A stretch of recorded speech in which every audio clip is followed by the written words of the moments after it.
back to my YouTube channel. If you're trying to prepare for an upcoming SQL interview or brush up your SQL skills, you are at the right place.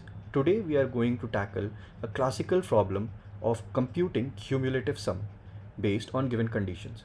But usually cumulative sum is solved by using window functions. But what if the interviewer asks you to solve it without using window functions? So let's see how to tackle such cases.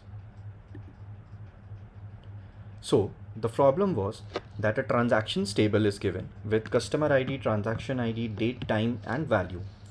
And we are asked to find the cumulative or the running sum of the value column against each customer ID. So what it basically means is the output should look something like this.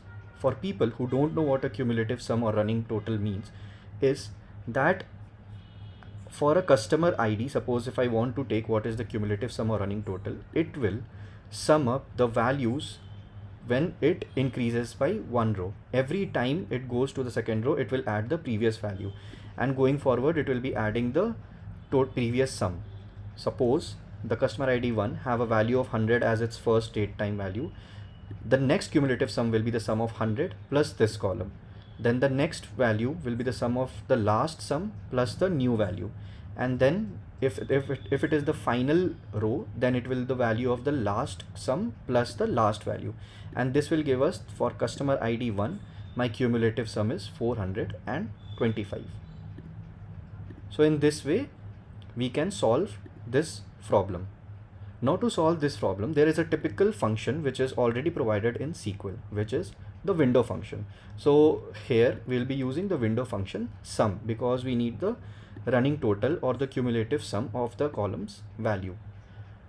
And the partition will be on customer ID because in the question it has been asked that we have to find the cumulative sum or the running sum based of the value based against each customer ID. So here the window will be customer ID and it will be ordered by date time. So it will be in ascending order by default.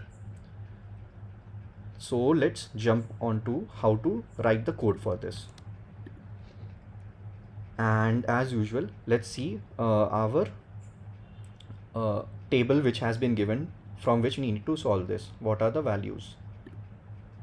So the values here are customer ID, transaction date time and value.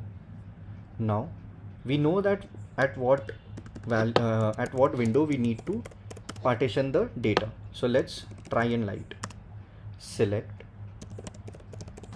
customer ID, comma transaction ID,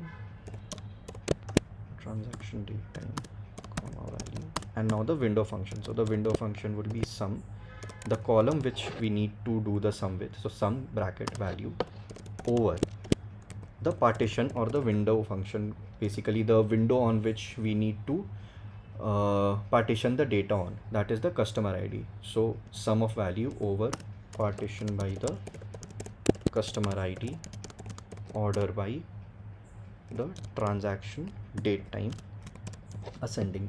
It's not necessary to write ascending. By default, if you don't write anything, it will still give in ascending order, and we can write the final output as our running total from transactions table.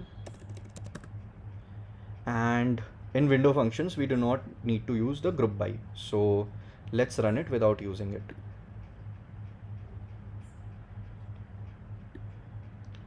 Yes, so as we can see in the output, for each customer ID based on the ascending transaction date time, we are getting the running total, which is for first it is 100, then for next it is 100 plus 50, that is 150, then for next row it is 150 plus 75.25, that is 225.25, and then for the final row it is 225 plus 200, that is 425.25.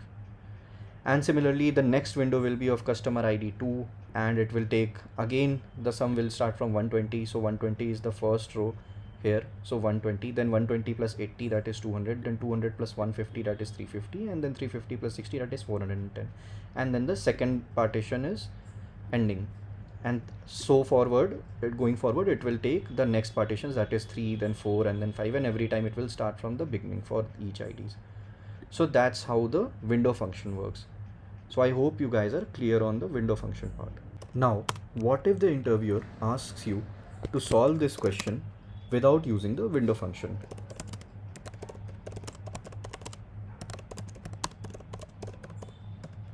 So you can pause the video here and think about how you can solve it without using the window function. And once you are able to find a solution, or if you're stuck, then feel free to continue the video. So now let's see how we will solve this. So we'll be using the concept of self join here. Basically, let's take the same table transactions with our customer ID, transaction date and ID and the values, and self join the same table. Let's keep both the table name as T1 and T2 alias and join it on.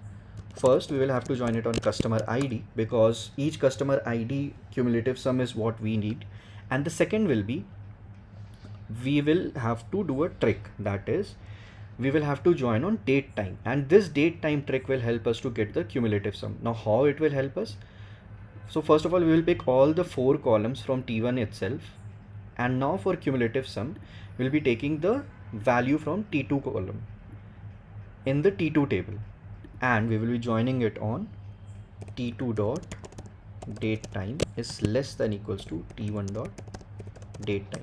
So what this thing will actually do is solve our issue for cumulative sum. That is, when the value is 102, then it will see in T2 how many values have less than this time. So it is just equal, just one row. So it will give us 100 in the T2 value column. Now when the value is 105, it will see how many rows have the date time value less than equals to this time. So we have 2 such rows. So in this case, it will take the sum of values of 100 and 50. That is 150, and give us the output. Similarly, it will see the third then, that is in our date time, for date time 2024-110, how many values in the date time are less than equals to this 2024-110 0110. So there are 3 such values. So it will take the sum of all those 3 values. And I hope you are getting the idea of how this trick of join helps us to solve this cumulative sum problem. So let's try and write it in code. So we will write select T1 dot customer ID, comma T1 dot transaction ID, comma T1 dot transaction date time, and T1 dot value. So we have all the columns which were required. Now we will take the sum of T2 dot value as our running total from transactions table, alias it to the name of T1, left join transactions table, alias it T2, on T1 dot customer ID is equals to T2 dot customer ID, and our T2 dot transaction date time is less than equals to T1 dot transaction date time, and we will have to group it on all the columns 1 2 3 4, and let's order it by as well. And let's run this and see how does the output look. Also comment the previous one and compare these 2 outputs.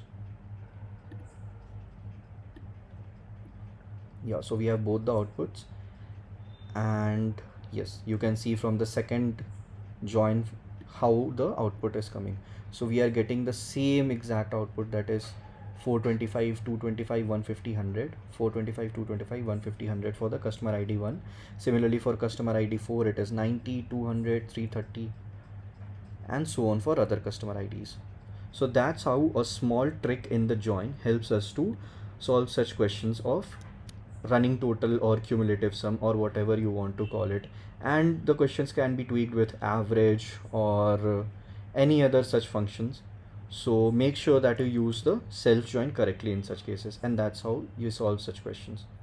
So thank you everyone, hope you like this video, and please do subscribe and like the videos if you like the questions which we are discussing, and going forward we will discuss more such interesting questions. So thank you.